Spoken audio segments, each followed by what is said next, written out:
నమస్కారం. పిఎంసి ప్రేక్షకులకు కార్తీక పౌర్ణమి శుభాకాంక్షలు. కార్తీక పౌర్ణమి సందర్భంగా స్పెషల్ కార్యక్రమం సత్యదర్శనానికి స్వాగతం సుస్వాగతం. అసలు కార్తీక పౌర్ణమి విశిష్టత ఏంటి, ధ్యానానికి కార్తీక పౌర్ణమికి సంబంధం ఏంటి, ఈ విషయాలన్నీ మనతో షేర్ చేసుకోవడానికి సిద్ధంగా ఉన్నారు సీనియర్ పిరమిడ్ మాస్టర్ రత్నకుమారి గారు. వారిని అడిగి మరిన్ని విషయాలు తెలుసుకుందాం. రత్నకుమారి గారు నమస్కారం అండి. నమస్కారం. సత్యదర్శనం కార్యక్రమానికి స్వాగతం. ఈరోజు చాలా ముఖ్యమైన రోజుగా భావిస్తూ ఉంటారు కార్తీక పౌర్ణమి. సో కార్తీక మాసం మొత్తము చాలా పవిత్రమైంది. పర్టికులర్ గా కార్తీక పౌర్ణమికి చాలా విశిష్టత ఉంది. సో ధ్యానం చేసే వాళ్ళకి, ధ్యాన మార్గంలో ఉన్న వాళ్ళకి అసలు కార్తీక పౌర్ణమి అంటే ఏంటండి? అందరికీ కూడా మొదట కార్తీక పౌర్ణమి శుభాకాంక్షలు. అలాగే కార్తీక పౌర్ణమి అంటే మనం భగవద్గీతలో కృష్ణుడు చెప్తాడు ఒక్కొక్కటి ఏమనంటే, వృక్షాల్లో అశ్వత్థ వృక్షము, అలాగే మాసాల్లో కార్తీక మాసము. అంత గొప్పది మాట కార్తీక మాసము అంటే. కార్తీక మాసంలో గురువులు కూడా ఎవరంటే, మనకు గురునానక్ జయంతి కూడా కార్తీక మాసంలోనే జరిగింది, గురు పూర్ణిమ రోజు. అలాగే ఇంకా అందరికీ కూడా అనుకూలంగా ఉన్నది అంటే ధ్యానులు, యోగులు వాళ్ళందరికీ కూడాను ధ్యానం చేసుకోవడానికి, అంటే ఆధ్యాత్మిక మార్గంలో వెళ్ళడానికి ఈ కార్తీక మాసం అనేది చాలా ఉపయోగకరం అనుకోవచ్చు. అలాగే ఇంకా చాలా మంది ఏంటంటే, ఇప్పుడు మనకి కార్తీక మాసం అనగానే మనకు తెలుసు దీపాలు పెట్టడము, ఇవన్నీ మెయిన్ ముఖ్యము. దీపాలకి చాలా ప్రాధాన్యత ఉన్నది. ఉపవాసాలు ఉండడము ఇవన్నీ చేస్తూ ఉంటారు అన్నమాట. దాన ధర్మాలు ఇవన్నీ కూడా ఏంటంటే కార్తీక మాసంలో చాలా ప్రాధాన్యత తీసుకుంటాయి. అయితే ఈ దీపాలు పెట్టడము ఇవన్నీ కూడా ఒక సాంప్రదాయబద్ధంగా కానీ అలా జరుగుతుంది. అలాగే కార్తీక పురాణం. ఇంకొకటి ఏంటంటే, శివుణ్ణి ఆరాధిస్తారు, కృష్ణుణ్ణి ఆరాధిస్తారు, విష్ణుమూర్తిని ఆరాధిస్తారు. ఇద్దరికి కూడా చేస్తారు ఈ మాసంలో. చాలా ప్రాముఖ్యత ఉన్న నెల మాట కార్తీక మాసం అనగానే. అందరూ ఉపవాసాలు ఉండడము, అలాగే శాకాహారులుగా ఉండడము. ఈ నెల మొత్తం కూడా చాలా మంది శాకాహారులుగా ఉంటారు. అంటే కనుక తినేవాళ్ళు కూడా తినరన్నమాట ఈ ఒక్క నెల. అంటే ఎక్కడో వాళ్ళు భావిస్తారన్నమాట ఈ నెలలో తినకూడదు అనేది. ఉల్లిపాయ కూడా స్వీకరించకుండా ఉంటారు. ఇలా జరుగుతూ ఉంటుంది. అయితే మెయిన్ మనము ధ్యానులుగా మనం ఏమంటే, దీని నుంచి మనం ఏం సందేశం తీసుకోవాలి కార్తీక మాసం నుంచి అంటే, దీని కార్తీక పురాణాలు అంటారు తెలుసు. ఈ కార్తీక పురాణము వశిష్ఠ మహర్షి తన ఒక యజ్ఞయాగానికి వెళుతూ వశిష్ఠ మహర్షి జనకుడి దగ్గరికి వెళ్ళడం జరిగింది. జనకుడి దగ్గర నుంచి కొంత ధనాన్ని ఆ యజ్ఞయాగాదాలకి కావలసినవి తీసుకుంటున్నప్పుడు ఆయన అడిగినప్పుడు ఆయనకి చెప్తారన్నమాట ఈ కార్తీక మాసం యొక్క విశిష్టత అనేది. అది కార్తీక పురాణాల్లో వస్తుంది. అంటే మనం ఇప్పుడు అవన్నీ చెప్పుకుంటలేదు. అంటే సహజంగా అందరూ చెప్పుకునేది అది కార్తీక పురాణం అని. అలాగే ఈ దీపాలు ఇవన్నీ కూడాను ఎందుకు వెలిగిస్తారు? అయితే రత్నకుమారి గారు, మామూలుగా మన ధ్యాన ముద్రలో అందరూ కలిసి అందరూ ఎవరికి వాళ్ళు ఈ ప్రాతకాలంలో బ్రహ్మముహూర్తంలో లెగిసి స్నానాదులు ఏదైనా సరే పూర్తి చేసుకుని ధ్యానం చేసుకోవడంలో నిమగ్నమై ఉన్నప్పుడు మనకి పాజిటివ్ వైబ్స్ లేకపోతే ఎనర్జీ లెవెల్స్ చాలా ఎక్కువగా ఉంటూ ఉంటాయి. అటువంటిది ఈ కార్తీక మాసంలో ఒక్క నెల రోజులు ఈ ప్రాతకాలంలో కానివ్వండి, బ్రహ్మముహూర్తంలో కానివ్వండి లెగిసి స్నానాదులు చేసి దీపాలు వెలిగించడం, ఈ రెండింటికి సంబంధం ఏంటి, లింక్ ఏంటి అసలు? కార్తీక మాసం స్నానానికి కూడా చాలా ప్రాముఖ్యత అయింది. స్నానానికి చాలా ఇంపార్టెంట్ ఇస్తారు. నదుల్లో స్నానం చేయాలి, సముద్ర జలాల్లో స్నానం చేస్తారు. అంటే నదుల్లోను సముద్రంలోను, సముద్రంలో కూడా పౌర్ణమి రోజు సముద్రంలో చేస్తారు చాలా మంది పౌర్ణమికి వెళ్ళి. అలాగే నదుల్లో, పవిత్ర నదుల్లో, మామూలుగా నదుల్లో. అంటే ఇంకొకటి ఏమంటారంటే, గంగ పవిత్రమైంది. మనకి ఉత్తరాన ఉంది అది గంగ అనేది కాశీలో. అయితే ఆ గంగ ఇప్పుడు ఈ సమయం, ఈ నెల ఎక్కడి నీటిలో అయినా గంగాదేవి, ఆ గంగ పవిత్రతే ఉంటుంది అంటారన్నమాట. నదుల్లో స్నానాలు చేయాలి, అదే ఉదయం వెళ్ళి చేయాలి. ఇలా చెప్పడంలో అంతరార్థం ఏమంటే, మనకి నదులు పర్వతాల మీద నుంచి ఎక్కడెక్కడి నుంచో వస్తాయి. అప్పుడు అందులో కొన్ని ఔషధాలు కూడా ఉంటాయి. కనీసం మిగతా అప్పుడు వెళ్ళకపోయినా ఇలాంటి సమయాల్లో అయినా వెళ్ళి, సైంటిఫిక్గా చెప్తాను నేను, అందులో స్నానం చేయడం వల్ల అందులో ఉండే ఆ మూలికలు అవి మన శరీరానికి మనకి కూడా ఉపయుక్తంగా ఉంటాయి, సహకరిస్తుంది అనే ఉద్దేశంతో కూడా మనకి ఋషులు అది ఈ సాంప్రదాయాన్ని ఇలా పెట్టడం జరిగింది. అలాగే ఉదయాన్నే ఇలా దీపం వెలిగించడము ఇవన్నీ కూడా అంటే సైంటిఫిక్గా కొన్ని లాభాలు ఉన్నాయి. అలా ఆధ్యాత్మిక పరంగా కూడా కొన్ని లాభాలు ఉన్నాయి. ఎలా అంటే సైన్స్ పరంగా ఇలాగా ఇప్పుడు చెప్పుకున్నాం కదా, ఔషధాలు అన్నీ కలిసి ఉంటాయి కాబట్టి ఆ నీటితో స్నానం చేయడం వల్ల మనకి ఆరోగ్యము, శారీరకంగా మనం స్ట్రాంగ్గా ఉంటాము అని భావిస్తాము. అలాగే ఉదయం లేచి ఈ దీపం వెలిగించడము, దీపం అంటే ఇప్పుడైతే ఇలాగా ఎన్నటి కాలంలో దీపం వెలిగించడం అంటే మంచి నేతితోనే వెలిగించేవాళ్ళు దీపాలని. దానివల్ల ఏమవుతుందంటే మనకి ఆక్సిజన్ అనేది చాలా రిలీజ్ అవుతుంది ఆ దీపం నుంచి వెలిగించడం. దాన్ని మనం శ్వాస రూపంలో తీసుకుంటున్నాము. మన ఆరోగ్యం అనేది చాలా బాగుంటుంది. ఇది సైంటిఫిక్గా. అయితే ఆధ్యాత్మికంగా ఎలా అంటే ఈ నెల చాలా అనుకూలంగా ఉంటుంది అన్నమాట. వైబ్రేషన్స్ కానీ మనకి కాస్మిక్ శక్తి అంటాము కదా, అది కూడా ఈ సమయంలో కాస్త ఇంకా ఎక్కువగా రావడం జరుగుతుంది. కాబట్టి మన ధ్యానానికి కూడాను అనుకూలంగా ఉంటుంది కార్తీక మాసము. ఉదయం లేసి స్నానం చేసినప్పుడు మనము ధ్యానానికి కూర్చుంటే ధ్యానం అనేది కూడా అమోఘంగా వస్తుంది మనకి. అయితే ఇక్కడ ఏం జరుగుతుంది అంటే ఇప్పుడు మనకి మన ఋషులు అందించినది వాళ్ళు మూలం వేరు. ఈ దీపం పెట్టడము, గుడికి వెళ్ళడము, పరమాత్మను దర్శించడము, ఇవన్నీ ఎందుకు చెప్పారంటే మనం ఎప్పుడు కూడా మన గురించి ఆలోచించుకుంటూ బిజీ లైఫ్లో మనము మన గురించి ఆలోచించుకుంటూ పొద్దున్న సాయం దాకా పనులు చేసుకుంటూ ఉంటాం. కాబట్టి కనీసం ఇలాగన్నా ఉండడం వల్ల వ్యక్తులు కానీ అందరూ కూడా ఆ సైడ్కి వెళతారు, ఆ పరమాత్ముడి యొక్క తత్వానికి దగ్గరగా వెళతారు, ఆలోచిస్తాము అని. కనీసం ఆలోచన అనేదన్నా మారుతుంది మనకి అనే ఉద్దేశంతో పెట్టారు. అయితే ఇక్కడ ఏం జరుగుతుంది అంటే దీపం పెట్టామా లేదా, మనం ఉదయం లేసి స్నానం చేసామా లేదా, ఇదే ఆలోచిస్తున్నాము. కానీ దాని యొక్క అంతరార్థం అనేది పోయింది. ఓకే, ఇప్పుడు జరుగుతుంది అదే. పురాణం విన్నాము అంటే కథ వింటున్నాము. ఆ కథ ఎలా ఉంటుంది, చాలా కథల రూపంలో జస్ట్ అలా వింటున్నారు కానీ దానిలో ఉన్న అంతరార్థాన్ని పరమార్థాన్ని అది కూడా మనకి ఆ కథ కూడా ఎలా అంటే ఇప్పుడు వాళ్ళకి అది సూటే అవ్వదు ఆ కథ. ఏమంటే అక్కడ ఏదో చమత్కారం అనుకోకుండా అలాగా కళ్ళెదుట జరిగిపోయింది. ఏమంటే ఎగ్జాంపుల్ చెప్తాను నేను. దీపాలు వెలిగించారట. దీపాలన్నీ పొద్దున పూటలు వేసి ఆ దీపాలు అది వెలిగించినప్పుడు అక్కడ ఒక మూషికం అనేది రావడం జరిగింది. అది ఆ ఒత్తి ఏం చేస్తుందంటే దానికి ఏదో ఒక స్మెల్ వచ్చి ఏదో తినేది అనుకుని వచ్చి ఆ ఒత్తిని లాగుతుందంట. లాగ్గానే ఏమవుతుందంటే అక్కడ ఇంకొక దీపం ఉంటుంది, అది ఆరిపోయి ఉంటుంది, అది ఎలుగు ఉండదు అన్నమాట. ఇది వెళ్ళి దాంట్లో పడ్డం వల్ల ఆ దీపం వెలిగింది. ఇది లాగడం, అది ఎలగ్గానే ఎలుక మనిషి అయిపోయిందని చెప్తారు. అంటే ఒక దీపాన్ని వెలిగిస్తే అంత పుణ్యం వచ్చేస్తుంది. కార్తీక మాసంలో వెళ్ళి ఒక్కసారి నదిలో మునిగితే నీ పాపాలన్నీ పోతాయి అని చెప్తారు. అలాగే ఇప్పుడు ఈ ఎలుకే మనిషి అయిపోయింది. ఎందుకు? ఒక దీపం వెలిగించడం వల్ల. రియల్ గా మరి దీపాలు వెలిగిస్తానే ఉన్నాం కదా, పుట్టినప్పటి నుంచి మనం కూడా వెలిగించాము. ఇప్పుడు ధ్యానంలోకి వచ్చిన తర్వాత దాని యొక్క అంతరార్థాన్ని మూలాన్ని అర్థం చేసుకునేంత క్షమత ఇప్పుడు పెరిగింది. కానీ ఎప్పుడు వెలిగిస్తానే ఉన్నాం కదా, మరి ఏమేమి జరిగిపోయింది, అద్భుతాలు, ఏ మార్పులు జరిగి ప్రతి ఒక్కళ్ళు ఆలోచించాలి. ఏమంటారంటే దీన్ని మన లోపల ఏముండదు, ఏదో వచ్చేస్తుంది. మనకు చెప్పారు మనకి ఏదో దొరికేస్తుంది అనుకుని మనం చేస్తున్నాం. అవన్నీ కూడా ఏదో పుణ్యం వచ్చేస్తుందో చేసేస్తున్నాము. కానీ మన లోపల మనం ఆ చేస్తున్న మన యొక్క లోపల మన ఆత్మపరంగా మన హృదయం ఎలా ఉంది, ఏ భావంతో ఉంటుంది నిండి, మనం ఎలా ఉన్నాము, ఇప్పుడు అది చేస్తున్నాము, చేసిన తర్వాత మనం మనలో ఏ మార్పు వచ్చింది, మనం ఎదుగుదల అనేది ఏం జరిగింది, మనకి ఎలా ఉన్నాము, ఇది కూడా చూసుకోవాలి. మనము ప్రతి ఒక్కరు చూడవలసింది. ఉత్తగా వెళ్ళిపోయి దీపం పెట్టేసి దీపం వెలిగించేసి చేసే పనుల్లోనే మనం అన్ని కూడాను కుళ్ళు స్వభావంతోనో కుట్రతోనో లేకపోతే లాల్చితనంతోనో నాది అనే భావంతోనో ఇలాగే కదా ఉంటున్నారు చాలా మంది. ఎక్కడ మార్పు అనేది వస్తుంది? స్వభావంలో ఏం మార్పు రావట్లేదు, మళ్ళీ మామూలు అయిపోతాం. స్వభావం వెలిగించినప్పుడు మాత్రమే దేవుడు ఉంటాడా? ఈ ఒక్క నెలలోనే ఆయన ఉంటాడా? మొత్తం అంతటా ఉన్నాడు కదా ఆయన, ప్రతి దాంట్లో ఉన్నాడు, ఎప్పుడూ ఉంటాడు ఆయన. ఈ నెలలోనే ఉంటారని కాదు కదా. కనీసం వాళ్ళు ఇలా పెట్టారంటే ఒక సైంటిఫిక్ రీజన్తో పెట్టారు. కనీసం ఎప్పుడు పరుగులెత్తే జీవితంలో ఒకసారైనా మళ్ళీ మనం ఆ సైడ్కి వెళ్తామన్న ఉద్దేశం ఉంది వాళ్ళకి. కానీ ఇక్కడ జరుగుతున్నది వేరుగా ఉంది. దీపం పొద్దున్నే లెగవాలి అంటే కార్తీక మాసం నేను లెగవాలి. అదొక ఎలా అంటే మనం పొద్దున్నే లేచిన తర్వాత కనుక ఉదయం లేచి మనము పనులన్నీ చేసుకుని టిఫిన్ చేయాలి కదా, టిఫిన్ ఎలా అయితే చేస్తామో ఇది కూడా అలాగే అనుకుంటున్నాము. అలాగే యాంత్రికత్వం ఉంది దీంట్లో, సహజత్వం లేదు. పురాణ కథలు కూడా వినండి, అసలుకి ఏమైనా ఉంటుందా? పిల్లలు చూస్తే ఎక్కిరిస్తారు అందులో. అలా ఎలా అవుతుంది లాజిక్? ఎందుకంటే అచానక్ అక్కడ అద్భుతం జరిగిపోయింది. నువ్వు ఒకసారి నదిలో మునగ్గానే అద్భుతం జరిగిపోయింది. అంతకు ముందు ఉన్నది మొత్తం పోయింది. అంటే అంతకు ముందంతా పాపగ్రస్తుడై ఉండటం వల్ల తనకు ఆ రూపం వచ్చింది.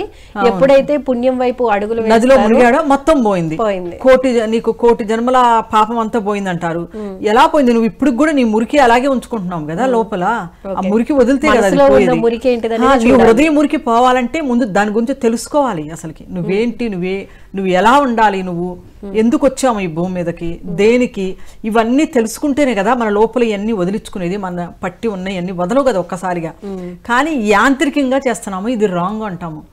అంటే కార్తీక దీపాలు వెలిగించడం తప్పు కాదు, అక్కడ ఉపవాసం ఉండటం తప్పు కాదు, నదీ స్నానాలు మనం ఉదయం స్నానం చేయడం తప్పు కాదు. కానీ దాంట్లో ఉన్న అసలైన దాన్ని అర్థం చేసుకోవాలి మెయిన్. అది అర్థం చేసుకోకుండానే ఇది యాంత్రికంగా చేస్తున్నారు అందరూ. చాలా మంది 99% చేసేది యాంత్రికత్వం. కొంతమంది ఏమో పక్క వాళ్ళని చూసి వీళ్ళు ఇన్స్పైర్ అయ్యి వీళ్ళు చేస్తూ ఉంటారు. అందులో నిజంగా సత్యాలు గ్రహించే ఓపిక తీరిక కూడా లేవు. ఇప్పుడు పురాణ ఇష్యూతో కూడా చేస్తున్నారు కొంతమంది. వ్యాస మహర్షి రాశారు పురాణాలన్నీ కూడా. ఆ పురాణాలకు కూడా ఏమంటే అక్కడ కనబడుతున్న పదాలన్నీ వేరు, దాని లోపల ఉన్న అంతరార్థం వేరు. దాన్ని అర్థం చేసుకునేంత కూడా మనలో లేదు కదా. ఆ కథ చదవాలంటే యాంత్రికంగా చదువుతున్నారు. అసలు దాంట్లో ఏం అర్థం చేస్తున్నాం, మనం ఎక్కడ మన జీవితానికి అప్లై చేసుకోవాలి, మనం అప్లై చేసుకుని మన జీవితంలో ఏం మార్పు తెచ్చుకున్నాము, మెయిన్ ఇది. అసలుకి మన జీవితానికి అప్లై చేసుకుని మనం జీవితంలో మనం ఏ మార్పు తెచ్చుకున్నాము, అవి ఏమీ లేకుండా ఉత్తగా దీపం వెలిగిచ్చేసి పొద్దున్న లేసి స్నానం చేసి ఇవన్నిటి వల్ల ఏమీ ఉపయోగం ఏమి ఉండదు. ఎక్కడున్నామో మళ్ళీ మనం అక్కడే ఉంటున్నాము. మనం మార్పు తెచ్చుకోవాల్సింది మన యొక్క పరివర్తనలో మార్పు తెచ్చుకోవాలి, సత్యాన్ని పట్టుకోవాలి, సత్య మార్గం వైపు వెళ్ళాలి, మన యొక్క సహజత్వానికి మనం దగ్గరగా వెళ్ళాలి. ఈ గుణాలన్నీ మనలో మార్పు తెచ్చుకుంటే నిజంగా మనం సరైన రూట్లో ఉన్నట్లు. అవి లేకుండా చేసే ఏ పనైనా సరే యాంత్రికత్వమే అవుతుంది. ఒక మంత్రాలు చదవడం అయినా పదే పదే మనము ఎందుకని నువ్వు అది ఇన్నిసార్లు చదివితే నీకు ఫలం వస్తుంది అంటారు. అంటే అక్కడ ఏదో ఒక ఆశించి మనం చేస్తున్నాం ఆ పనిని యాంత్రికత్వంగా, అంతేగాని సహజంగా మనం వెళ్ళట్లేదు ఆయన దగ్గరికి. అయితే రత్నకుమారి గారు, ఇప్పుడు పత్రిజీ గారు చెప్పిన 18 ఆదర్శ సూత్రాల్లో పౌర్ణమి ధ్యానం, అమావాస్య ధ్యానానికి ఇచ్చిన ప్రయారిటీ అంతా ఇంత కాదు. అందులోనూ ఈ కార్తీక మాసంలో వచ్చే పౌర్ణమికి ఎంతటి విశిష్టత ఉంది, ఆ రోజు మెడిటేషన్ చేస్తే ఎటువంటి అద్భుతాలు జరుగుతాయండి? ఈ పౌర్ణమి ధ్యానంలో ఉన్న విశిష్టత ఏంటి, అద్భుతం ఏంటని అడిగారు, బాగా అడిగారు మీరు. అయితే ఇందులో ఇంకోటి గుర్తు చెప్పాల్సింది అందరికీ కూడా ఏమంటే, ఎంతమందికి తెలిసే విషయము, పౌర్ణమి రోజు చంద్రుడు మనకి బాగా కనిపిస్తుంటాడు స్పష్టంగా. అయితే ఏమంటారంటే ఆ లోకాలకి మన ఈ భూమండలానికి మధ్యన కొన్ని పొరలు ఉంటాయి అన్నమాట.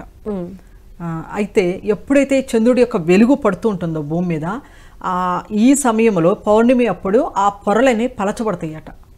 ఓకే, పలచబడినప్పుడు ఏమవుతుందంటే ఆయన యొక్క శక్తి, చంద్రుడి నుంచి వచ్చే శక్తి అనేది మనకి కాస్మిక్ ఎనర్జీ అంటాం జరుగుతుంది. అది కూడా ఏమంటే విరివిగా వస్తుంది ఈ సమయంలో, చాలా ఎక్కువ. అంటే అప్పుడున్న ఆ పరద అంటాం కదని మనకి దానికి ఉన్న మధ్యన అది పలచపడడం వల్ల అది ఎక్కువగా ప్రసరిస్తుంది మన మీద. అప్పుడు ఆ విశ్వశక్తి అనేది ఎక్కువగా ఫ్లో అవ్వే అవకాశం ఉంటుంది. కాబట్టి మిగతా అప్పుడు చేసిన ధ్యానం కన్నా ఈ సమయంలో మనం ధ్యానం చేయడం వల్ల మనలో ఆ విశ్వశక్తి ఎక్కువగా మనలో రావడం వల్ల మనలో ఉండే ఆ కల్మషము ఏవైతే ఉన్నాయో, అంటే ఎరుక అనేది కలుగుతుంది. మనకి మెయిన్ చేసేది ఎరుక కోసము, మనలో ఆ ఎరుక అనేది కలగడం జరుగుతుంది. కాబట్టి దానికోసం ధ్యానం అనేది ఈ సమయాల్లో చేయడం అనేది చాలా ఉత్తమమైంది. మరి కార్తీక పౌర్ణమి రోజున అంటే ఏ గడియలు ఉన్నాయో పౌర్ణమి గడియలు, ఆ గడియల్లో చేస్తే ఎటువంటి అద్భుత ఫలితాలు పొందవచ్చు అంటారు? అసలు ఎంతసేపు చేయాలి అనే డౌట్ కూడా చాలా మందికి ఉంటుంది కదా. ధ్యానము ఎంతసేపు ఏం చేయాలంటే అది మళ్ళీ మనం వేరే సబ్జెక్ట్కి వెళ్ళిపోతుంది. ఎందుకంటే ఇది సహజంగా మనకు పదే పదే చెప్తూనే ఉంటారు. అంటే పర్టికులర్గా కార్తీక పౌర్ణమి రోజున దాంట్లో అంటే ఆ టైంలో పర్టికులర్గా మార్నింగ్ టైంలో చేస్తే ఎనర్జీ లెవెల్స్ బాగుంటాయా, లేకపోతే ఈవినింగ్ టైంలోనా, ఎట్లా? మనకి నిజంగా మనం కూర్చోవడానికి మనకు అనుకూలంగా మనకి ఎప్పుడైతే అనిపిస్తుందో అప్పుడే కూర్చోవాలంట నేను. ఎందుకంటే అది ఈ సమయము ఈ క్షణము అన్నాము అంటే అది నువ్వు సిద్ధంగా ఉండాలి కదా. ఎప్పుడైతే మనం సిద్ధంగా ఉన్నాం అనిపిస్తుంది, మనకు చెయ్యాలనిపిస్తుంటుంది లోపల నుంచి, మనం కూర్చుందాం అనిపిస్తుందో అప్పుడే కూర్చొని చేయాలి.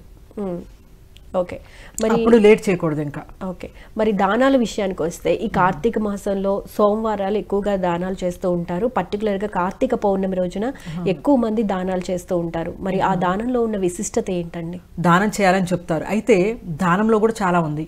మనం దానం దేనికి చేస్తున్నాము, పక్కన వాళ్ళు వీళ్ళు మన గురించి చెప్పుకుంటారు, నేను ఎంత దానం చేశారు, వీళ్ళు చాలా గొప్ప హృదయం ఉన్నవాళ్ళు అని ఇతరులు చెప్పుకుంటారని దానం చేస్తున్నామా? స్వయంగా మనంతట మనమే, ఎందుకంటే మనం ఇవ్వాలి అని అందరికీ కూడా, ఎందుకంటే మన సంపద మొత్తం మనదే కాదు, మనం వినియోగించుకుంటున్నాం, అలాగే మనతో పాటు అందరికీ కూడా పంచాలి అనే ఉద్దేశంతో పంచుతున్నామా అనేది కూడా మెయిన్ ఇంపార్టెంట్ దానంలో. అసలు దానం అనేది ఎవరికి చేయాలి? దానం అంటే అవసరం, ఎవరికైతే అవసరం ఉందో వాళ్ళకి ఇవ్వడమే మనం చేయవలసింది. అంతేకాదు దానికి ఒక గుర్తింపు ఉండాలి, దానికి ఒక లెక్క ఉండాలి అనేది అది సరైనది కాదు, సరైన దానం కాదు అది. అయితే ఒక విషయం ఏమంటే, బుద్ధుడి విషయం ఒకటి చెప్పుకుందాము దానానికి సంబంధించి. ఒకసారి బుద్ధుడు అలాగే వాళ్ళు వెళుతూ ఉంటారు కదా గ్రామాలకి వెళుతూ ఉన్న ఆ మార్గంలో వెళుతూ ఉంటే ఒక మార్గంలో ఒక చోట ఆగడం అనేది జరుగుతుంది. బుద్ధుడు ఆయన యొక్క శిష్యులు ఆగినప్పుడు అక్కడ ఒకళ్ళు వాళ్ళని పిలుస్తారు, రమ్మని చెప్పి ఇన్వైట్ చేస్తారన్నమాట వాళ్ళని. బౌద్ధ భిక్షులకి ఆహారం అది వాళ్ళే ఇస్తూ ఉండేవాళ్ళు. అలాగే బుద్ధుడిని వాళ్ళ యొక్క శిష్యుల్ని అలాగే రమ్మన్నప్పుడు బుద్ధుడు వెళ్ళడం జరుగుతుంది. అక్కడికి వెళ్ళినప్పుడు వాళ్ళు ఏమంటే బుద్ధుడిని అడుగుతారు. బుద్ధుడికి వాళ్ళ శిష్యులకి వాళ్ళు ఎంతో సంపద ఇవ్వడానికి చూస్తారన్నమాట, ధనాన్ని ఇవ్వడానికి చూస్తారు. ఇవ్వడానికి చూసి ఏమంటారంటే మా తండ్రిని బతికించమని అడుగుతారు. ఓకే, ఆయన ముసలాయన మంచం మీద ఉంటాడు, ఆ తండ్రిని బతికించమని వాళ్ళు ఎంతో వీళ్ళకి ఎంతో ఆదరిస్తారు, అన్ని ఏర్పాట్లు చేస్తారు, అన్నీ చేస్తారు శిష్యులకి బుద్ధుడికి. అలాగే వాళ్ళు ఏమంటారంటే ఎంతో ధనాన్ని ఇస్తామంటారు, దానం చేయడానికి చూస్తారు ఎంతో ధనాన్ని. దాని బదులుగా వాళ్ళు ఏం ఆశిస్తున్నారు, వాళ్ళ తండ్రికి ఆయుష్యమ్మని అడుగుతున్నారు, ముక్తి కలిగించమని అడగట్లేదు అక్కడ.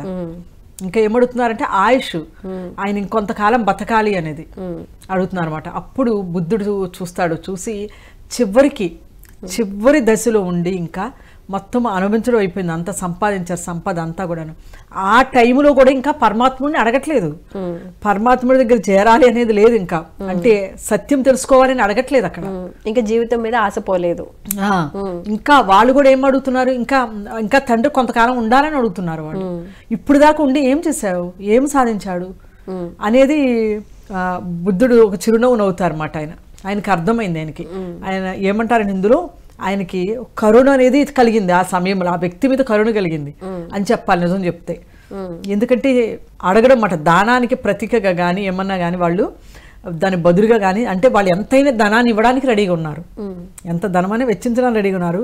వాళ్ళ తండ్రికి కొంత ఆయుష్ ఉండేటట్టు చూడమంటున్నారు. అంటే ఈ సమయంలో కూడా సత్యాన్ని తెలుసుకుందామని ఆయనకి లేదు ఇంకా.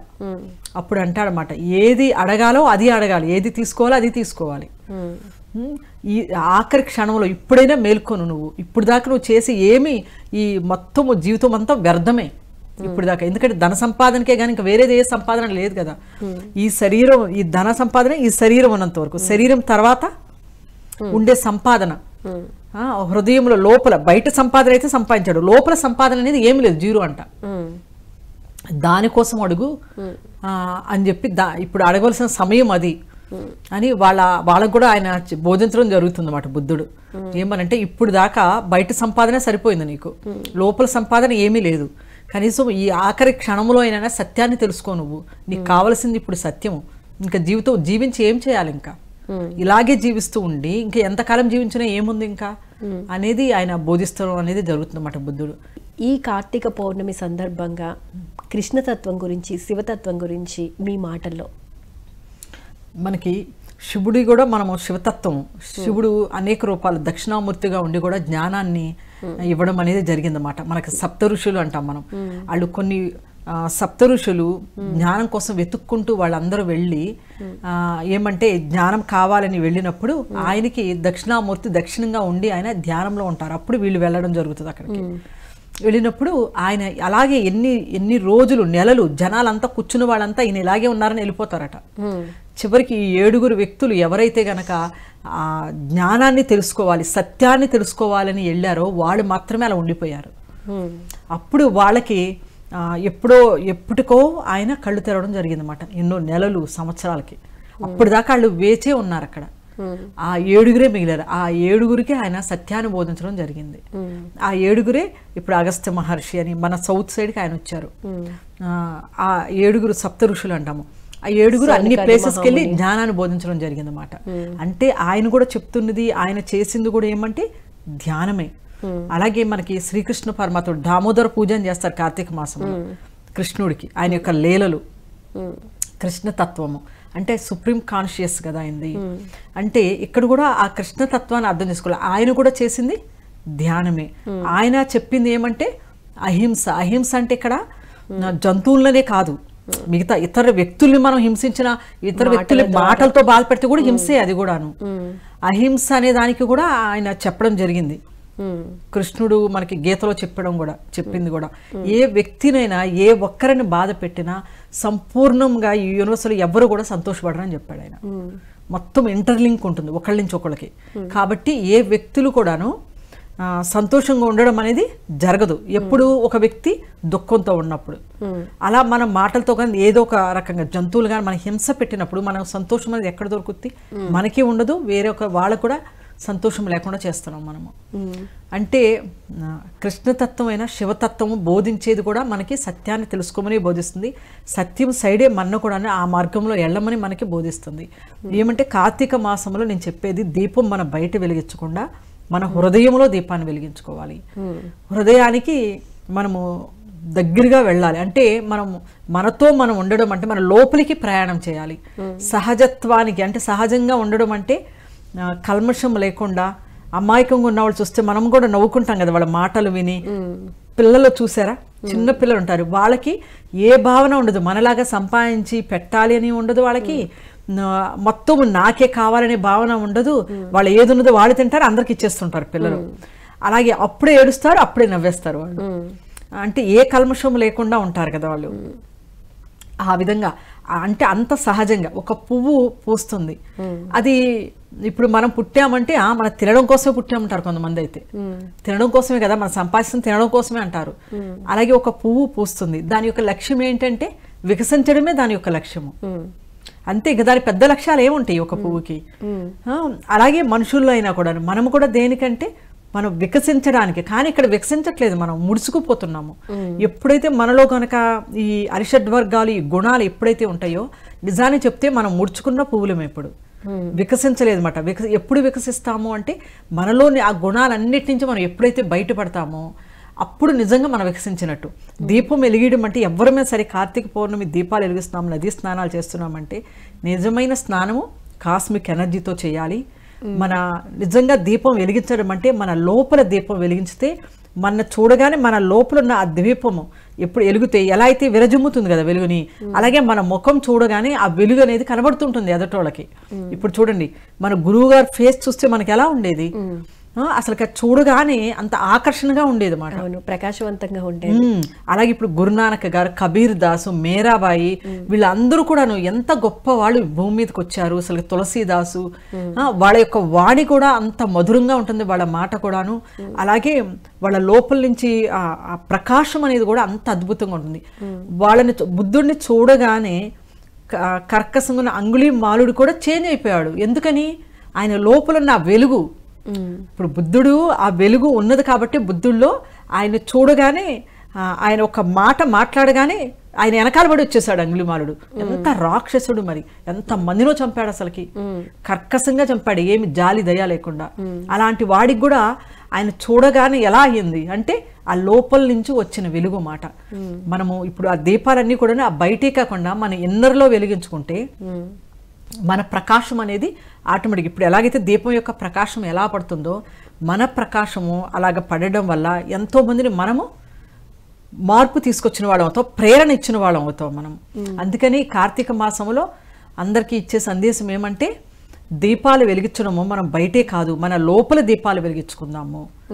అలాగే ఎప్పుడైతే మన లోపల దీపాన్ని వెలిగించుకుంటామో అప్పుడు ఆ ప్రకాశం అనేది ఆటోమేటిక్గా అంతటా వ్యాపిస్తుంది. అలా అందరూ మన లోపల దీపాలు వెలిగించుకున్నప్పుడు మొత్తము ప్రపంచం అంతటా కూడా వెలుగుతో నిండిపోయే ఉంటుంది. రత్నకుమారి గారు, పర్టికులర్గా ఈ కార్తీక పౌర్ణమి రోజున ఎక్కువగా ఉసిరి దానాలు అంటే ఉసిరి దీప దానాలు చేస్తూ ఉంటారు కదా, దాని వెనుక ఉన్న అంతరార్థం ఏంటండి? ఏదైనా సరే దానం చేస్తున్నాము అంటే వస్తుందనే చేస్తున్నాము. ఇప్పుడు నీకేమి రాదు అంటే ఎవరు చేయరు, ఆశించే చేస్తున్నాం కదా.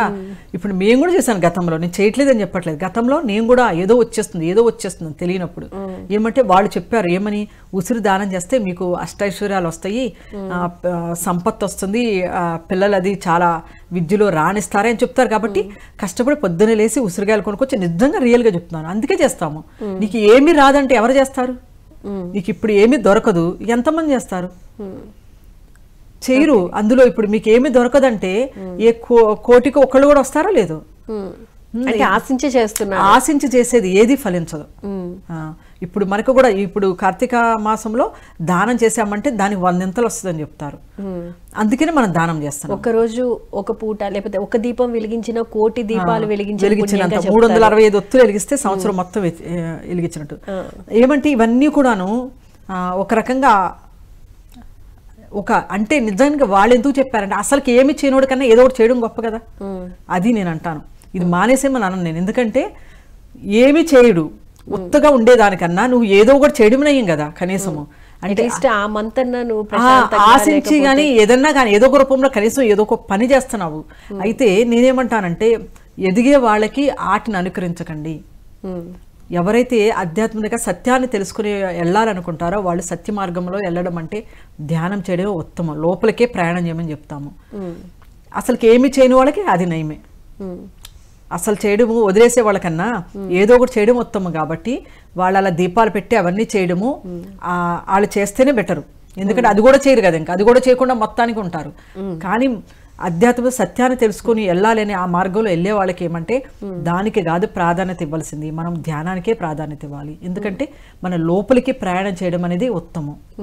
లోపలికే ప్రయాణం. మరి కార్తీక పౌర్ణమి రోజున చాలా మంది నోములు చేసుకుంటూ ఉంటారు, కేదారేశ్వర స్వామి వ్రతం చేస్తూ ఉంటారు, దామోదర స్వామి వ్రతం చేస్తూ ఉంటారు, సత్యనారాయణ స్వామి వ్రతం చేస్తూ ఉంటారు. సో వీటి వెనుక ఉన్న పరమార్థం ఏంటండి? ఇప్పుడు సత్యనారాయణ వ్రతము అందరము చేస్తాము, ఇళ్లలోకి వెళ్ళినప్పుడు చేస్తారు, పెళ్ళైన కొత్తలో చేస్తారు. సత్యనారాయణ వ్రతం ఎందుకు చేస్తాము? సత్యమే పలకాలి అనే ఉద్దేశంతో సత్యనారాయణ వ్రతాన్ని చేపిస్తాము. కానీ ఆ సత్యనారాయణ వ్రతం చేస్తున్నాం ఎందుకు? మా అమ్మ చెప్పింది, మా అమ్మకి వాళ్ళ అమ్మ చెప్పింది, అలా తరతరాలుగా వస్తుంది సత్యనారాయణ వ్రతం చేయాలని. అందుకని సత్యనారాయణ వ్రతం ఒక పూజాన్ని పిలిపించి చేపిస్తున్నాను. అది చేసుకోవడం వల్ల పాజిటివ్ వైబ్స్ వచ్చాయి, ఇంట్లో అంతా మంచిగా జరిగిందని కూడా నమ్ముతూ ఉంటారు కదా. అంటే చాలా బాగుంది అంటాము. కానీ సత్యాన్ని ఆచరిస్తున్నామా? సత్యనారాయణ వ్రతం చేస్తున్నాం, బాగుంది, అన్ని చక్కగా అంతా కూడా దాంట్లో హోమం చేస్తారు, చక్కగా అన్ని పళ్ళు అన్ని ఇస్తాం, అందరిని పిలుస్తున్నాం, ఇస్తున్నాం, బాగుంది, వేడుకగా అందంగా ఉంది. ఎలా అంటే మన ఒక సెలబ్రేషన్ అది కూడాను ముచ్చటే. ఇప్పుడు కార్తీక దీపాలు పెట్టుకోవడం అన్నా మన ఇంటి చుట్టూ పెట్టొచ్చు మనం, అంత ముచ్చటే ఉంది, బాగుంది, చక్కగా ఉంటుంది. మనకి చెయ్యకూడదని కూడా కాదు, చెయ్యాలి. చేసిన తర్వాత సత్యాన్ని ఆ రోజు చేసినప్పుడు నువ్వు సత్యమే ఆచరించాలి. సత్యనారాయణ వ్రతం చేశాక అంటే ఎంతమంది సత్యనారాయణ వ్రతం చేస్తారు? మరి ఆయన చెప్పిన అందులో ఉన్న అంతరార్థం ఏంటి? సత్యనారాయణ వ్రతము ఒక వ్రతాన్ని పాటిస్తున్నాము అంటే దాన్ని అనుకరించాలి కదా మనం. ఇక్కడ సత్యం అనే దాన్ని పాటించడం కోసం ఒక వ్రతాన్ని పాటిస్తున్నాం. అక్కడ మనం ఎప్పుడు సత్యమే చెప్తూ ఉన్నామంటే లేదు కదా. అప్పుడు సత్యనారాయణ వ్రతానికి అర్థం ఏంటి? ఇంకా చేసినంతసేపు బాగానే చేస్తారు, తర్వాత ఏంటి అనేది ఆలోచన చేయరు. దాని అంతరార్థాన్ని తెలుసుకోవాలి మనం. ఇప్పుడు కేదారేశ్వర స్వామి వ్రతం విషయానికి వస్తే పర్టికులర్గా ఈ రోజున చాలామంది రెండో సోమవారం కానివ్వండి, లేకపోతే కార్తీక పౌర్ణమి రోజున పర్టికులర్గా చేస్తారు. ఎందుకంటే అర్ధనారీశ్వర తత్వాన్ని ఎక్కువగా తీసుకువెళ్ళటం కానివ్వండి, దానికి సంబంధించిన పూజగా కేదారేశ్వర స్వామి వ్రతం చేస్తూ ఉంటారు కదా. సో దానికి కార్తీక పౌర్ణమికి ఏంటి? ఇప్పుడు అర్ధనారీశ్వరత్వం అంటే అక్కడ స్త్రీ పురుషులు అంటే చూడండి, శివశక్తి ఎప్పుడు పనిచేస్తుంది? శివుడిది ఆ శక్తి వచ్చి ఆయనలో కలిసినప్పుడే దానికి అర్థం ఉంది. శివుడు శక్తి వేరువేరు కాదు, ఇద్దరు కలిస్తేనే అక్కడ. దానికి కూడా ఒక అందమైన కథ చెప్తారు, చాలా దానికి కూడా ఉంది. ఏమంటే ఇప్పుడు ఏదైతే గనక ముందు మనకి ప్రపంచంలో అంటే ఇప్పుడు మనకి మన సంతానము ఆ తర్వాత అప్పుడే కదా మొత్తం నడుస్తుంది. అలా ఏమీ లేనప్పుడు ఎలా నడుస్తుంది? ఒక స్త్రీ ద్వారా కదా నడుస్తుంది. ఇప్పుడు అలాగే ఎప్పుడైతే ఆ శక్తి కూడా వచ్చిందో, కలిసిందో, అప్పుడే ప్రపంచం ముందుకు వెళుతుంది అన్నమాట. లేకపోతే అక్కడే ఆగిపోతుంది కదా. ఇంకా దానికి ఇంకా చాలా పురాణంలో కథ ఉందన్నమాట. అయితే ఇక్కడేమంటే దాని నుంచి ఏం అర్థం చేసుకోవాలంటే స్త్రీలు పురుషులు ఇద్దరికి కూడా, స్త్రీకి కూడా అక్కడ గౌరవం అనేది ఇవ్వడం అనేది జరిగింది అక్కడ. కానీ గతంలో ఇప్పుడు ఈ మధ్య కాలంలో కొన్ని మార్పులు వచ్చినాయి కాబట్టి స్త్రీలు కూడా ముందుకు వెళ్ళడం అనేది జరిగింది. కానీ మొదట్లో ఎంత కష్టంగా ఉండేది, ఒక స్త్రీ బయటికి రావడానికి చాలా కష్టపడాల్సి వచ్చింది, చాలా ఫైట్ చేయవలసి వచ్చింది. కానీ పూజ వరకే ఉంచుతున్నారు దాన్ని. ఆ ఇంట్లో ఉండే ఆ స్త్రీనే మళ్ళీ ఇంకో స్త్రీకి విరోధంగా అవుతుంది. అంటే ప్రతిదీ కూడా మనం ఎలా ఉందంటే పూజ వరకే ఉంటుంది, ఆ వ్రతం వరకే ఉంటుంది. కానీ దాంట్లో ఉన్న అంతరార్థము, దాని నుంచి మనం ఏం నేర్చుకున్నాము, ఏం పాఠం నేర్చుకున్నప్పుడు ఒక వ్రతం చేసాము, దాని నుంచి ఏ పాఠం నేర్చుకున్నాను, నాలో చేంజ్ ఏమొచ్చింది, రేపొద్దు నేను నేర్చుకుని ముందు అడుగు ఏమి వేయాలి, ఎలా వేయాలి అనేది కదా మనం తెలుసుకోవాల్సింది. అంటే అవి అలాగేమి లేదు కదా. అలాగేమి లేకుండా అది ఒక వ్రతం కింద, ఒక కథ కింద అలాగే పెట్టుకుంటున్నాం దాన్ని. దాని యొక్క అంతరార్థాన్ని తెలుసుకోవట్లేదు, ఇంకా ముందుకు ఎలా వెళ్ళాలని తెలుసుకోవట్లేదు మనం. మన యొక్క ఇవన్నీ కూడా ఏమవుతుందంటే నలుగురిని పిలవడము అంటే దీంట్లో ఇంకా ఆడంబరం అనేది ఎక్కువ చేస్తున్నారు. అందరికి మనం వాళ్ళు ఇంటికి వెళ్తే పూజకి వాళ్ళు ఇది ఇచ్చారంటారు, వీళ్ళ ఇంటికి వెళ్తే ఇది ఇచ్చారంటారు, బ్లౌజ్ పీస్ పెట్టారు, ఇంకోళ్ళైతే ఏదో గిన్నె మంచి గిన్నె ఇచ్చారు, గిఫ్ట్ ఇచ్చారు. అంటే మనది మూలంలో కరెక్టే ఉండుండొచ్చు వాళ్ళు పెట్టినప్పుడు, ఒక ఆలోచన చేసి అప్పటిన్న జనాల తీరికి వాళ్ళు పెట్టుండొచ్చు. కానీ దానిలో మూలత్వం పోయి చివరికి వచ్చేసరికి ఆడంబరమే మిగులుతుంది. ఇప్పుడు మనం చేసే ప్రతి పూజకి కూడాను ఎక్కువ శాతము అందరూ ఎలా చేస్తారంటే మన హృదయాన్ని బట్టి ఉంటుంది. అందరికీ తెలుసు అది చేసినప్పుడు మనం ఎలాంటి హృదయంతో చేస్తున్నాం అనేది. అది వాళ్ళు ఎలా పెట్టారు వాళ్ళు ఎలా పెట్టారంటే లేదు మనం ఇంకా మంచి, ఎందుకంటే మన అలా వెళ్ళిపోతాం మనం కూడా అందులో ఉంటే ఆ విధంగా అయిపోతుంది అన్నమాట. అది ఆ సైడ్కి వెళ్ళిపోయి చివరికి వ్రతాలు ఆ పూజలు ఆడంబరాలే మిగులుతున్నాయి, కానీ దాంట్లో ఉన్న మనము నేర్చుకోవాల్సిన పాఠం అనేది నేర్చుకోలేకపోతున్నాము. అదే మరి కార్తీక పౌర్ణమి రోజున సాధన చేయవలసింది ఏంటండి? కార్తీక పౌర్ణమికి నిజంగా చెప్పాలి అంటే మనం చేయవలసిన సాధన ధ్యాన సాధన చేయాలి. మనం అందరం కూడాను ధ్యానం అనేది, ఎందుకంటే చాలా అనుకూలంగా నెల ఇది ఒక స్పెసిఫిక్ కదా. దీపాలు పెట్టండి, పెట్టి ధ్యానం కూర్చోవాలి. మనం దీపం వెలిగించడం తప్పు కాదు, అంటే బయట దీపాలను మనం ఎలా వెలిగించామో అలాగే మన అంతర్ దీపాలను కూడా వెలిగించుకుంటే మనము సత్యానికి చేరువవుతాం, అంటే సత్యాన్ని తెలుసుకుంటాము. అంటే ఆ పరమాత్ముడికి మనము దగ్గరగా వెళ్ళగలుగుతాము, ఆ పరమాత్ముడి యొక్క తత్వాన్ని తెలుసుకుంటాము. నేను ఏంటి అని నా తత్వాన్ని తెలుసుకోగలుగుతాం. ప్రతి ఒక్కరు కూడా నేను ఎవరిని, నేను ఏంటి, నేను ఎందుకు ఈ భూమి మీదకి వచ్చాను, నేను చేయవలసింది ఏంటి, తెలుసుకోవాల్సింది ఏంటి అనేది మనము అది ఎప్పుడు తెలుస్తుంది అంటే లోపలికి ప్రయాణించినప్పుడే మనకు తెలుస్తుంది. ఎప్పుడైతే నా లోపలికి నేను అలా ఎప్పుడైతే మనం ప్రయాణం చేస్తామో అప్పుడు మొత్తం తత్వం అర్థమవుతుంది మనకి. అప్పుడు ఈ పూజ కదా, దానికన్నా ఇప్పుడు ఏమంటే ఇది 100 రూపాయలు సమానం అనుకుంటే అది కోట్లు కూడా కాదు, ఇంకా అసలుకి విలువ కట్టలేని వజ్రం లాంటిది మాట ధ్యానం. ఇప్పుడు గుడికి వెళ్ళామంటే దేవుడిని ఏదో కోరిక కోరుకోకుండా ఉండరు. అందులో కార్తీక మాసంలో అనగానే చాలా మంది జనాలు దీపాలు వెలిగించేసి లేకపోతే పూజలు వ్రతాలు చేసేసి పొద్దున్నే లేసి స్నానాలు చేసేసి దేవుడి గుడికి వెళ్ళేసి దండం పెట్టుకొని ఏదో కోరిక కోరుకోకుండా ఉండరు. అసలు నిజంగా దేవుణ్ణి కోరుకోవాలంటే ఏం కోరుకోవాలి, అసలు ఏం తెలుసుకోవాలని కోరుకోవాలి? నిజంగా మనం పరమాత్మని కోరుకోవాలంటే సత్యానికి దారి చూపించమని కోరుకోవాలి. మనం సత్యాన్ని తెలుసుకోవడానికి, ఎందుకంటే ఇప్పుడు ఈ బయట ప్రపంచంగా ఉండే అన్ని కూడా మనము ఉండడానికి, మనం తినడానికి, మన ఎగ్జిస్టెన్స్కే కదా మనం ఇవన్నీ చేస్తుంది. అవన్నీ ఆటోమేటిక్గా మనకు దొరుకుతాయి, మనం చేస్తున్నాం వాటిని. వివేకానంద కూడా తనకి ఎంతో కష్టమైన ఆ సమయంలో కూడా తన ఇంట్లో గడవడం కూడా కష్టంగా ఉన్న సందర్భంలో ఆయన అడుగుతాడు అన్నమాట. అడిగినప్పుడు వెళ్ళి అమ్మని అడగమంటారు రామకృష్ణ పరమహంస. వెళ్ళి అమ్మని అడగమంటే ఆయన వెళ్తారు, వెళ్ళి 2 సార్లు కూడా వెళ్తారు, కానీ నోరు ఇప్పి అడగలేకపోతారు, ఆయన వచ్చేస్తారు. ఎందుకంటే ఇప్పుడు అధ్యాత్మిక పరంగా ఉన్న వాళ్ళు కూడా చాలా మంది ఏమి స్ట్రగుల్ పడకుండా ఏమీ లేరు. ఇప్పుడు అందరూ కూడా భూమి మీద సంపాదించిన వాళ్ళు కూడా స్టార్టింగ్ లో వాళ్ళు ఇబ్బందులు పడి సంపాదించుకున్నారు ధన సంపాదన కావాలి మన ఎగ్జిస్టెన్స్ కి. మనకి ఏమంటారంటే రొట్టి ఒకటే ఉంటే నీకు రొట్టి లేకుండా నువ్వు భగవంతుడు అంటే నీకు కుదురుతుందా? పరమాత్ముడు సత్యాన్ని తెలుసుకోవాలని నువ్వు ఉంటే నీకు రొట్టి లేకపోతే ఈ శరీరమే కదా మనకి అది తెలిపేది. ఆ పరమాత్ముడి దగ్గరగా తీసుకెళ్లేదైనా మనలో మన యొక్క సహజత్వంలో మనం ఉండడానికి మన చేరువ చేసేది ఈ మన శరీరమే.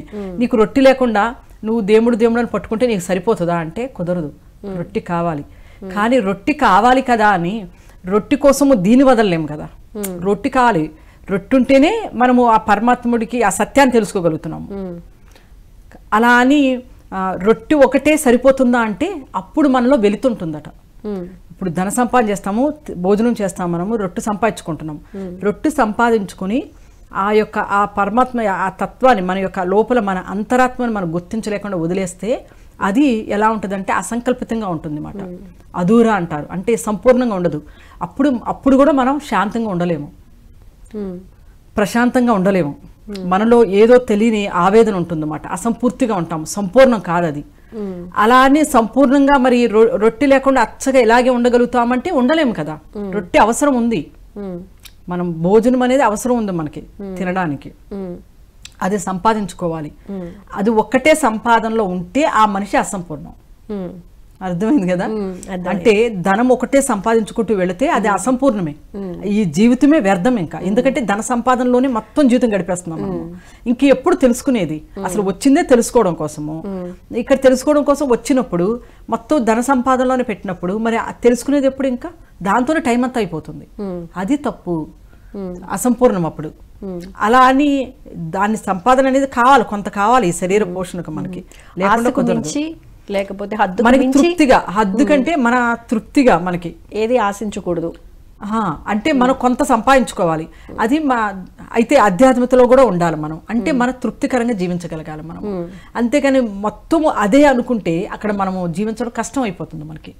మనకి ఎంత అవసరమో మనకి అంతా మనం సంపాదించుకుని ఆధ్యాత్మికతలో వెళ్ళడం అనేది సరైన విషయం అది. కానీ ఆ మార్గంలో ఉన్నప్పుడు ఏమవుతుందంటే లోభత్వం అనేది వచ్చేస్తుంది మనకి.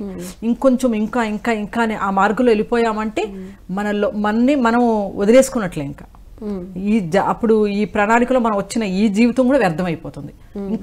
ఇంకా ఎన్ని జనంలో మళ్ళీ తీసుకోవాలి. ఎందుకంటే ఇక్కడ అవకాశం దొరికినా కూడా మనం వదిలేస్తున్నాం అన్నమాట. అందులో ఆ మార్గంలో పడి వెళ్ళిపోతున్నాం మనము.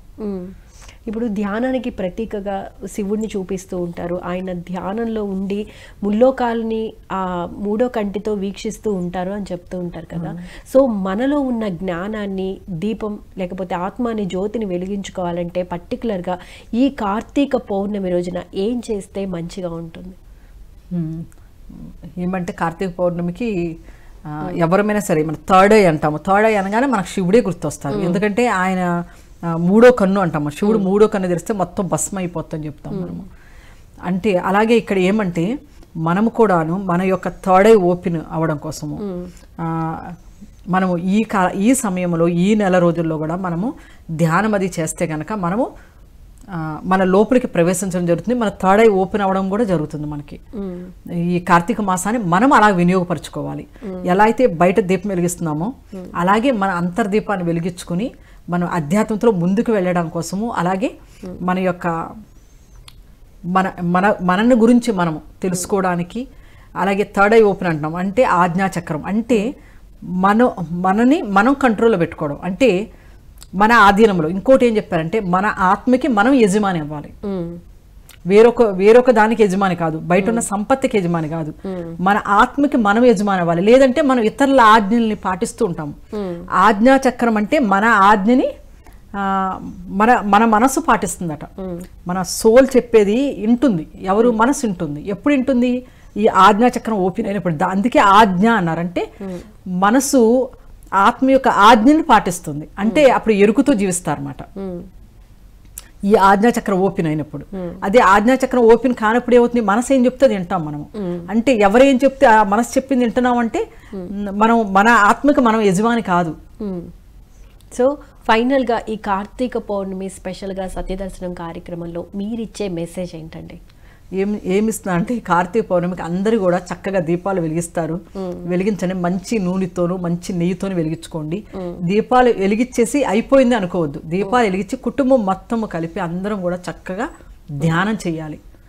ఎప్పుడైతే కార్తీక పౌర్ణమికి మనం ధ్యానం చేస్తామో ఆ ధ్యానంలో మన యొక్క ఆజ్ఞాచక్రం ఓపెన్ అవుతుంది. అంత మంచిగా మనం ధ్యానం చేసి సత్యాన్ని తెలుసుకోవాలని, అలాగే మన యొక్క ఆత్మకి మనమే యజమాని కావాలి, ఇతరులు కావడం కాదు, మనమే అవ్వాలన్నమాట. మన మనస్సుకి ఆ స్థానం ఇవ్వకూడదు, ఆత్మకి ఇవ్వాలి. ఆత్మకి ఇవ్వడం అంటే బుద్ధితో కలిపి జీవిస్తాం మనం, అంటే ఎరుకుతో జీవిస్తాం. కాబట్టి మనం ఎలాంటి ఎప్పుడూ మనం ఆనందంగా ఉండగలుగుతాము. అంటే ఈ కార్తీక పౌర్ణమి ఈ సమయాన్ని మనం ఇలా వినియోగించుకుని మన జీవితాల్లో బయట వెలుగులే కాదు మన లోపల కూడా వెలుగులతో నింపుకుని ఎప్పటికీ ఈ ఆనందంగా జీవించడం కోసం మనం దీన్ని ఉపయోగించుకోవాలి. అంటే కార్తీక పౌర్ణమి రోజున మిగతా రోజులతో కంపేర్ చేస్తే ఎక్కువ ఎనర్జీ లెవెల్స్ బాగుంటాయి, పాజిటివ్ ఎనర్జీ లెవెల్స్ ఎక్కువగా ఉంటాయి. కాబట్టి ఆ రోజున ముఖ్యంగా ఆత్మ అనే దీపాన్ని వెలిగించుకోవాలి, శుద్ధి చేసుకోవాలి. Right. Thank you so much అండి. కార్తీక పౌర్ణమి విశిష్టతను, అలాగే ధ్యానంతో కూడిన కార్తీక పౌర్ణమిని ఎలా సెలబ్రేట్ చేసుకోవాలి, ఏం చేస్తే మనలో యొక్క ఆత్మ అనేది వికసిస్తుంది అనేది ఎక్స్ప్లెయిన్ చేసినందుకు ధన్యవాదాలండి. థ్యాంక్ యూ సో మచ్ అండి. చూసారు కదండి, ఇది ఇవాటి కార్తీక పౌర్ణమి స్పెషల్ సత్యదర్శనం కార్యక్రమ విశేషాలు. మరో ఎపిసోడ్లో మళ్ళీ కలుసుకుందాం. అంతవరకు చూస్తూనే ఉండండి PMC. నమస్కారం.